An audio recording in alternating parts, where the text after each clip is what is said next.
আল্লাহ তুমি আমার গুনাহগার উম্মতকে বাঁচাও।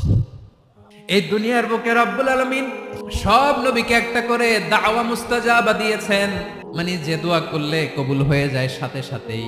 দুনিয়ার সব নবীরা ওই দোয়াটা দুনিয়ায় করে ফেলেছে।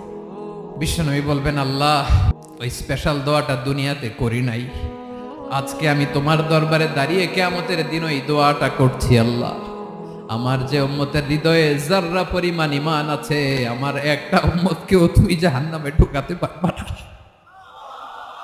বিশ্বনবী পাগলের মতো একবার হাউজে কাউসারে যাবেন, একবার সিরাতে যাবেন, একবার পুলসিরাতের দিকে, একবার হাউজে কাউসারের দিকে পাগলের মতো দৌড়াতে থাকবেন, তার কোন গুনাহগার উম্মত যাতে জাহান্নামে ঢুকে না যায়।